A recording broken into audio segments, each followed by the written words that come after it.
The drums beat louder. Voices rose.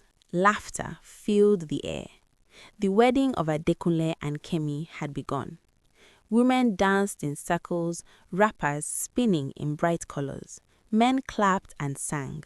Smoke from cooking fires floated gently into the sky. To everyone in the village of Olanre, it was a day of joy.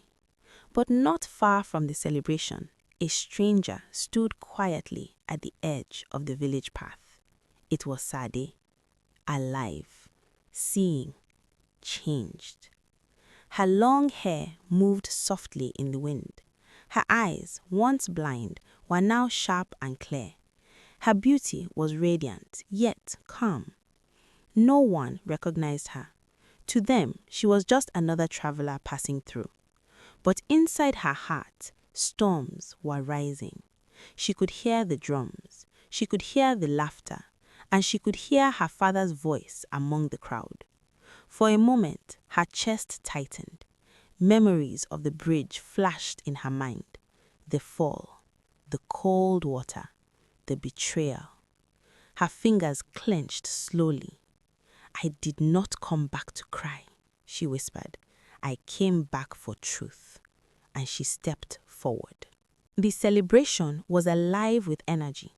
Drummers beat faster as Kemi, dressed in bright traditional attire, walked proudly among the women. Her face glowed with happiness and pride. Beside the elders sat Adekunle, quiet and distant. Though dressed as a groom, his eyes searched the crowd again and again, as if looking for someone who was missing. Then, the drums slowed. People turned. The stranger had arrived. Sade walked calmly into the gathering. Every step carried quiet power. Her beauty silenced whispers. Women paused. Men stared. Even the drummers missed a beat. "Who is she?" voices murmured. Even Adekunle lifted his head. Their eyes met. For a moment, time stopped.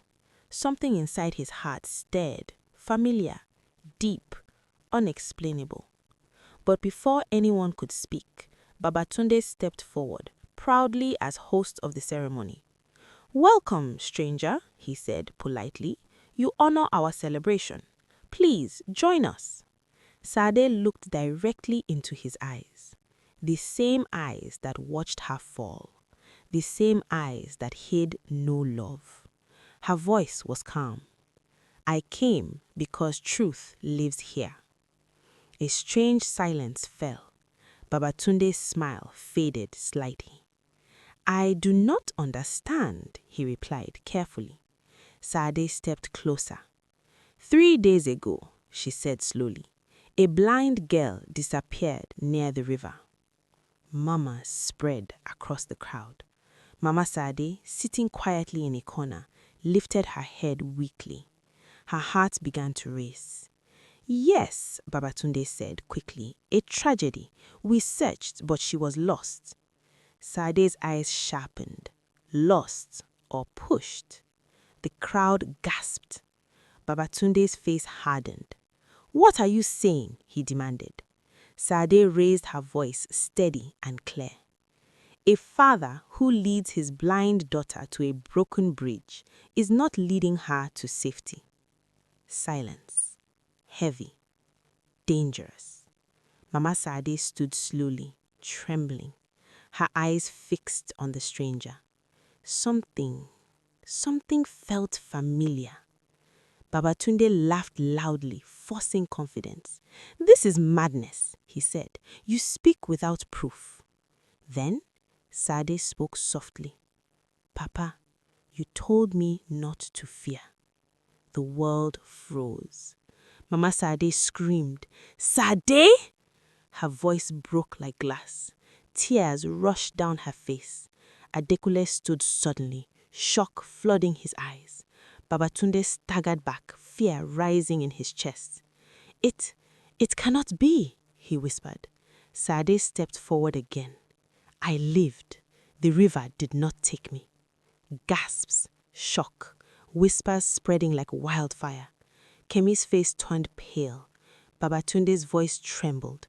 "No, you are blind." Sade looked at him steadily. "I see now." The truth poured out like rain. Sade spoke of the bridge, the betrayal, the river, and the miracle that saved her. The crowd listened in horror. Mama Sade fell to her knees, crying with joy and pain, calling her daughter's name again and again. Adekunle's eyes burned with anger as he turned towards Babatunde.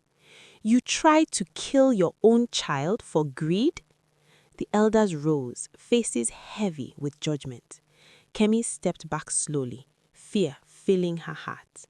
Babatunde collapsed to his knees, his voice shaking. I only wanted a better life." But no one listened anymore. Truth had already spoken. The drums were silent now. The wedding had stopped. Sade stood between two worlds, her past and her future. Adekunle stepped forward gently. "I searched for you, even when hope was gone." Sade looked at him, her heart calm. For the first time in her life, she was not afraid, not blind, not weak, not unwanted. She was free. And now, the choice was hers.